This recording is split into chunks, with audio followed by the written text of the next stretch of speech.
ஓம் சாந்தி. 29/7/2025 சாக்கார முரளி. இன்று சிவ பகவான் கூறுகிறார், இனிமையான குழந்தைகளே, எப்பொழுது இந்த ஷரீரத்தில் ஆத்மா பிரவேசமாகிறதோ அப்பொழுதுதான் இதற்கு மதிப்பு இருக்கிறது. ஆனால் அலங்காரம் ஷரீரத்திற்கு தான் செய்யப்படுகிறது, ஆத்மாவிற்கு அல்ல. கேள்வி: குழந்தைகளாகிய உங்களுடைய கடமை என்ன? நீங்கள் என்ன சேவை செய்ய வேண்டும்? பதில்: தன்னை போன்றவர்களுக்கு நரனிலிருந்து நாராயணனாக, நாரியிலிருந்து லக்ஷ்மியாக ஆகுவதற்கான யுக்தியை சொல்வதுதான் உங்களுடைய கடமையாகும். நீங்கள் இப்போது பாரதத்திற்கு உண்மையான ஆன்மீக சேவை செய்ய வேண்டும். உங்களுக்கு ஞானத்தின் 3வது கண் கிடைத்திருக்கிறது. எனவே உங்களுடைய புத்தி மற்றும் நடத்தை மிகவும் ரிஃபைண்டாக இருக்க வேண்டும். அதாவது சுத்தமானதாக, தெளிவானதாக இருக்க வேண்டும்.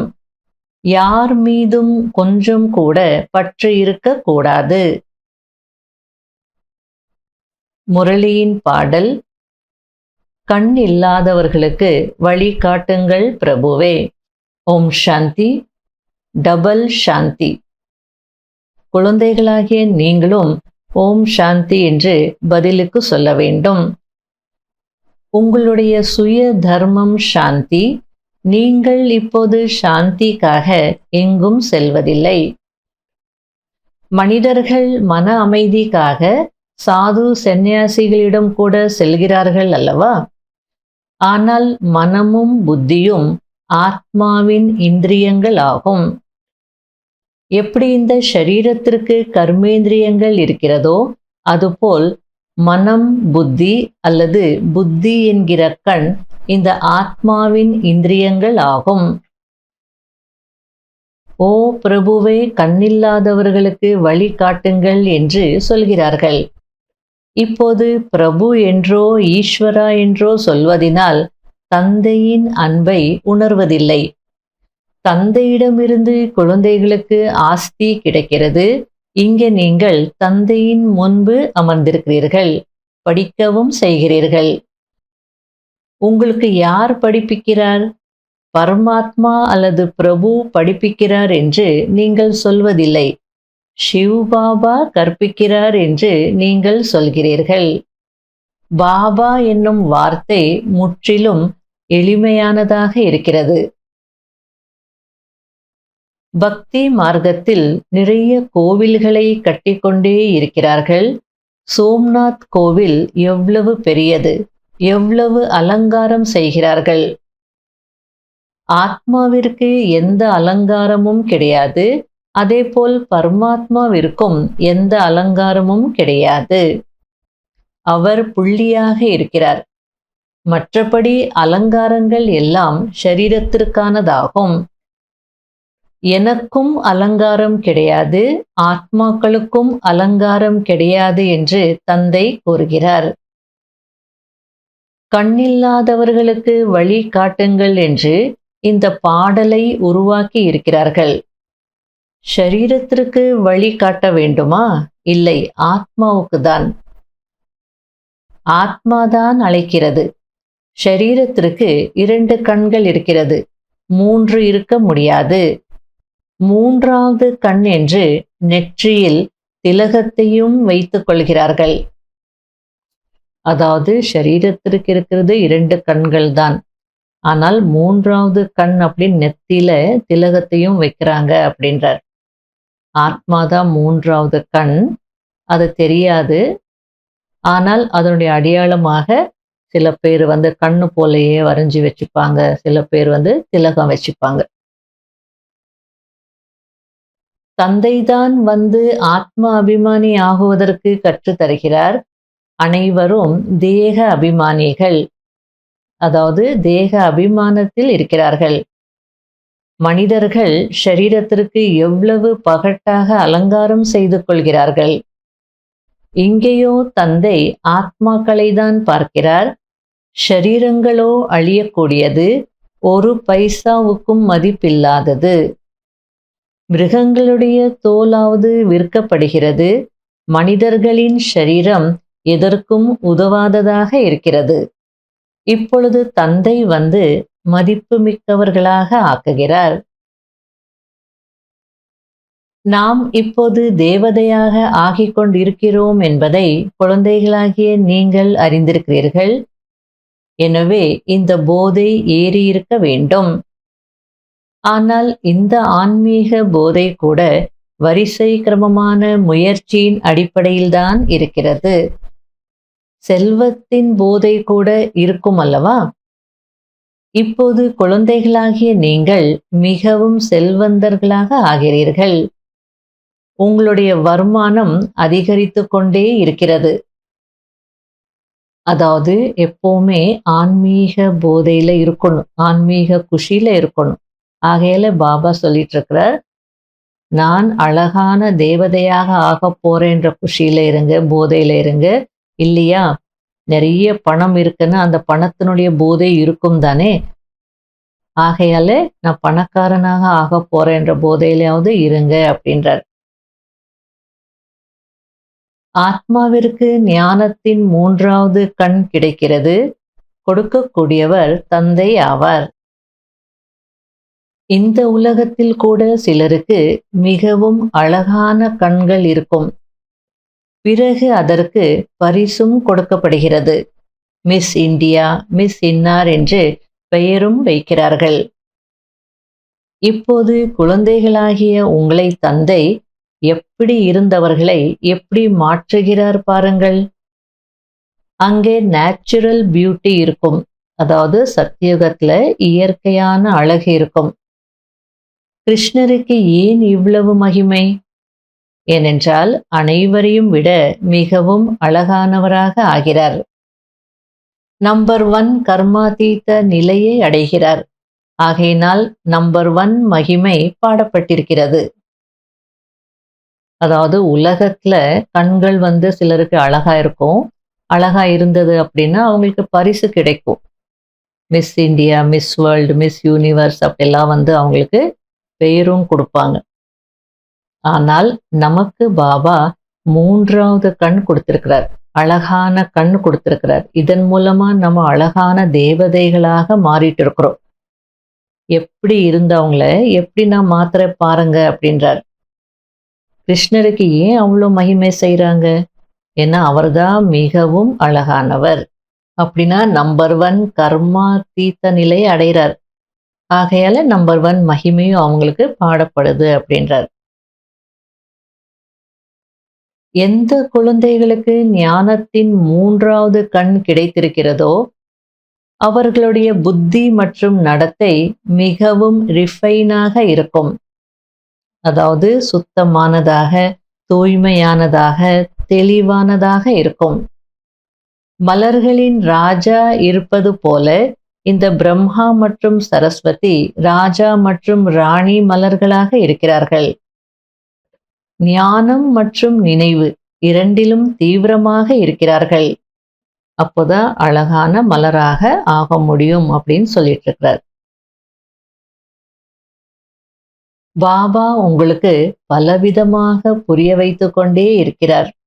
எவ்வளவு சகஜமானது.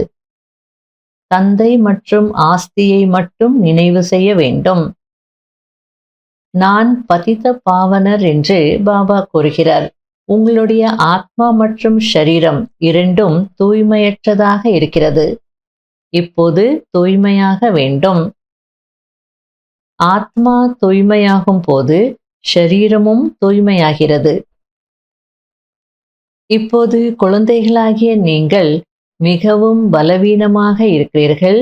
நிறைய உழைக்க வேண்டும் என்று பாபா கூறுகிறார். தந்தை புள்ளியாக இருக்கிறார், ஞான கடலாக இருக்கிறார் என்பதை குழந்தைகள் தெரிந்திருக்கிறீர்கள். ஞான கடல் என்றால் ஞானம் சொல்பவராக இருப்பார் அல்லவா? குழந்தைகளின் புத்தியில் இந்த முழு ஞானமும் நல்ல முறையில் இருக்க வேண்டும். இனிமையிலும் இனிமையான தேடி கண்டெடுக்கப்பட்ட செல்ல குழந்தைகளுக்கு மாத்பிதா பாப் தாதாவின் அன்பு நினைவுகள் மற்றும் குட் மார்னிங். ஆன்மீக குழந்தைகளுக்கு ஆன்மீக தந்தையின் நமஸ்காரம். கடைபிடிக்க வேண்டிய முக்கியமான சாராம்சம். முதல் பாயிண்ட், இப்போது நாம் தந்தையின் மூலம் வர்த் பவுண்ட், அதாவது மதிப்பு மிக்கவர்களாக ஆகியிருக்கிறோம். நாம் தான் தேவதையாக ஆகப் போகிறவர்கள் என்ற இதே நாராயண போதையில் இருக்க வேண்டும். பந்தனத்திலிருந்து விடுபட்டவராகி சேவை செய்ய வேண்டும். பந்தனங்களில் மாட்டிக்கொள்ளக் கூடாது. இரண்டாவது பாயிண்ட், ஞானம் மற்றும் யோகத்தில் தீவிரமானவராகி கிங் ஆஃப் ஃப்ளவர்ஸ், அதாவது தாய் தந்தைக்கு சமமாக மலர்களின் ராஜாவாக ஆக வேண்டும். மேலும் தன்னை போன்றவர்களுக்கும் சேவை செய்ய வேண்டும். வரதானம், தன்னுடைய அனைத்து பொக்கிஷங்களையும் மற்ற ஆத்மாக்களின் சேவையில் ஈடுபடுத்தி உதவியாளராக ஆகக்கூடிய சகஜ யோகி ஆகுங்கள். அதாவது சகயோகி ஆனீங்கன்னா சகஜ யோகி ஆயிடுவீங்க அப்படின்றார். சகியோகி அப்படின்னா உதவியாளராக ஆகணும். சகஜ யோகி ஆகுவதற்கான சாதனம், சதா தன்னுடைய எண்ணங்கள் மூலம், வார்த்தைகள் மூலம் மற்றும் ஒவ்வொரு காரியத்தின் மூலம் உலகத்தின் அனைத்து ஆத்மாக்களின் சேவாதாரி என்று புரிந்து கொண்டு சேவையிலேயே அனைத்தையும் ஈடுபடுத்துவதாகும். பிராமண வாழ்க்கையில் என்னென்ன கிடைத்திருக்கிறதோ, அதாவது சக்திகளின், குணங்களின், ஞானத்தின் மற்றும் சிறந்த சம்பாத்தியத்திற்கான சமயத்தின் பொக்கிஷங்கள் தந்தை மூலமாக பிராப்தியாகி இருக்கிறதோ அவற்றை சேவையில் ஈடுபடுத்துங்கள். அதாவது சகயோகி ஆகுங்கள். சகயோகியானீர்கள் என்றால் சகஜயோகி ஆகியே விடுவீர்கள். ஆனால் யார் நிரம்பியவராக ஆகியிருப்பார்களோ அவர்கள்தான் சகயோகியாக, அதாவது உதவியாளராக ஆக முடியும். சகயோகி ஆகுவது என்றால் மகாதானி ஆகுவதாகும். ஸ்லோகன், எல்லையற்ற வைராகியமுடையவர் ஆகுங்கள்.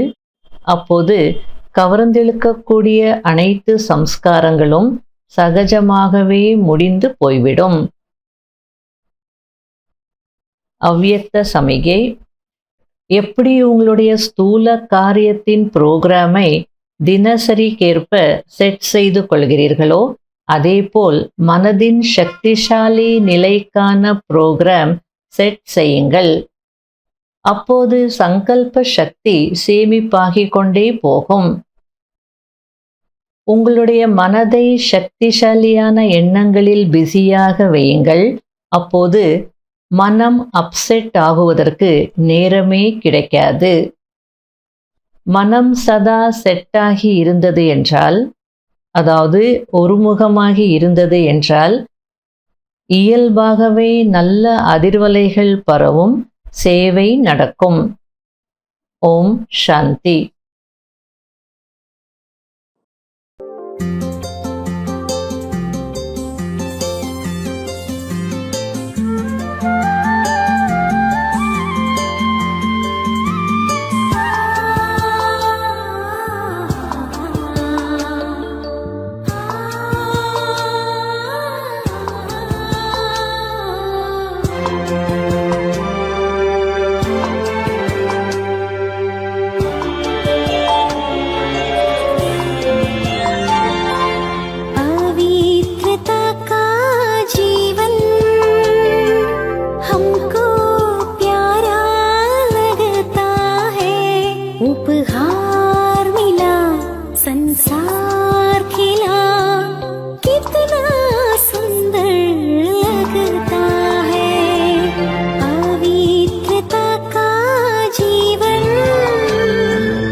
पवित्रता का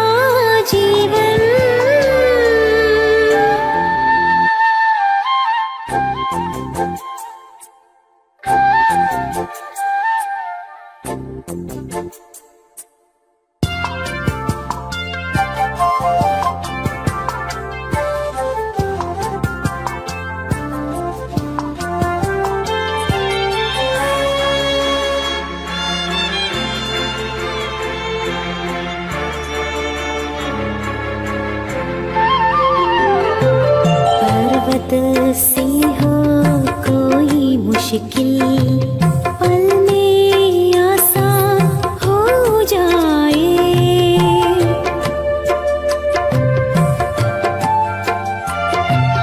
ये पल है ऐसा जो एक पल में लाखों के भाग्य जगा जाए। शीतल शीतल किरणें किरणें मन में आनंद भरता है।